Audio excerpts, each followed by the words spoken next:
The title sums it up. The only thing that must unify the Democratic Party is its commitment to equality of opportunity and equality of treatment for all law-abiding Americans.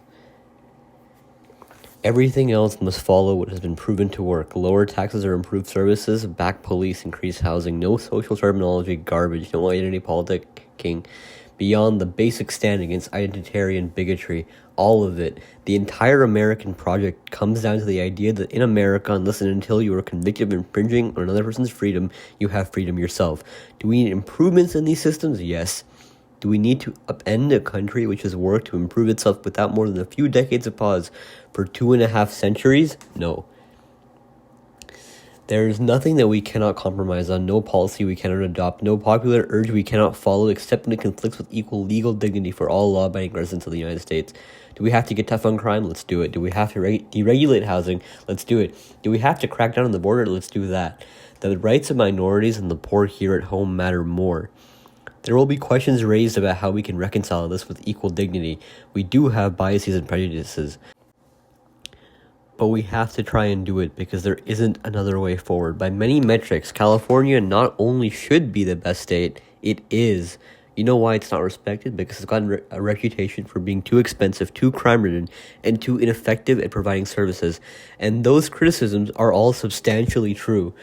These problems were unsolved by people forgetting what helped California liberalize so fast in the first place. A strong reputation for being a good place to live for all people. These are all solvable problems. In fact, San Francisco is on its way to solving them right now. All that is needed is political will. And if that political will is too late in coming from liberals, there is only one other place in the American system it can come from. And that other place preys on the worst instincts we have had as a people from the beginning of this nation.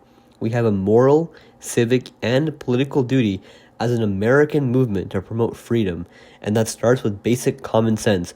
They'll lie about us anyways, but it won't take root like it has when they're telling the truth, at least partially. There is no unity of purpose between the oppressed innocent and the criminal element, beyond the link that helping all people achieve prosperity is one of the strongest suppressors of crime. The protection of America's law-abiders from tyrannical social conservatives trying to take their rights away is a pure expression of the American spirit, but protecting people who have broken the social contract is not. That is to say, people who have broken the real social contract, not a set of conformisms enforced at gunpoint, but the idea that we all agree to follow certain rules in exchange for levels of individual liberty unseen anywhere else on earth, however that liberty may be expressed. We have a duty to protect innocent people from state oppression, but we have a simultaneous duty to imprison criminals humanely, with respect for all human rights, including all that, no cruel and unusual punishment. But the basic principle must be that innocent people must be protected from private oppression just as they must be protected from public oppression.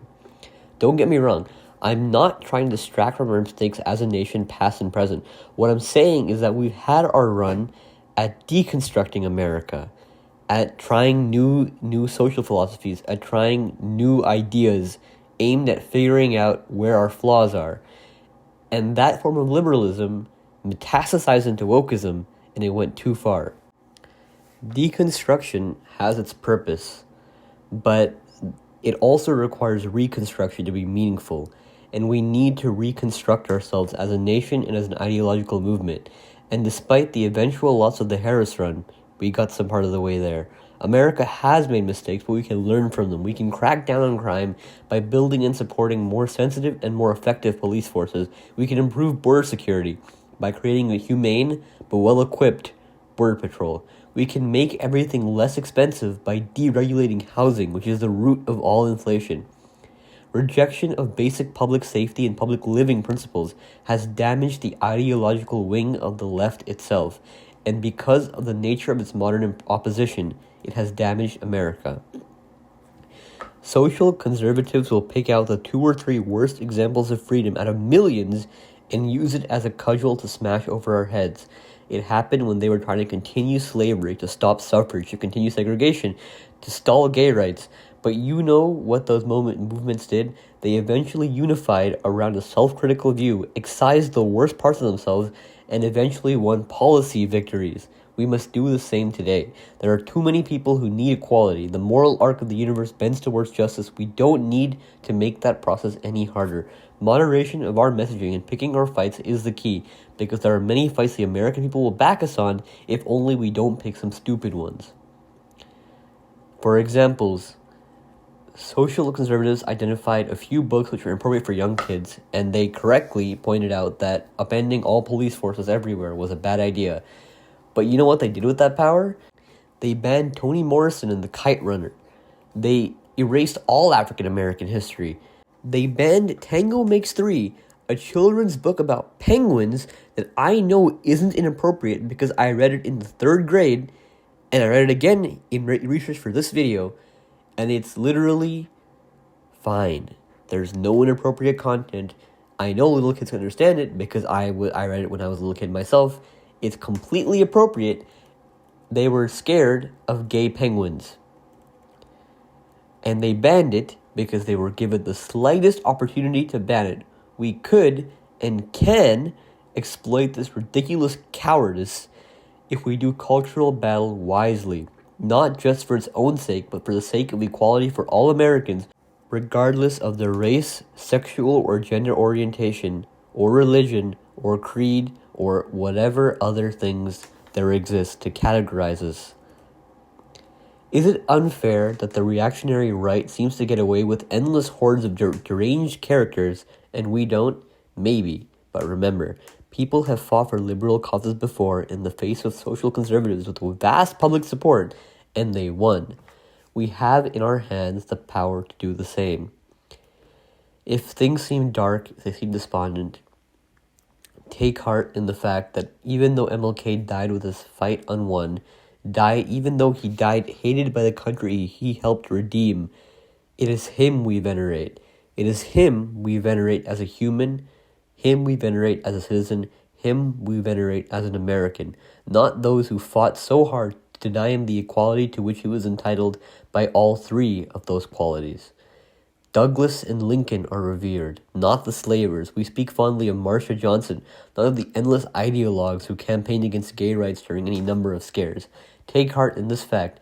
Amanda Jones, a woman who was born to slaves, lived to be more than 100, and she got to vote for Obama. The arc of the universe bends towards justice, if only we make it so, and we can make it so.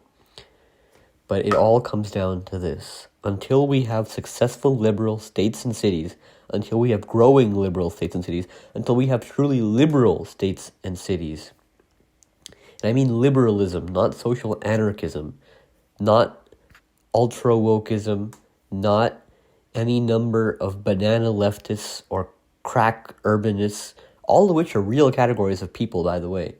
But until we have true liberalism, where you have both social freedom and social responsibility, people will look at freedom and prefer security, because the danger of freedom is supposed to be a danger to tyranny and to bigotry, not a danger to life except in the most extreme cases, not a danger to liberty, and not a danger to the pursuit of happiness.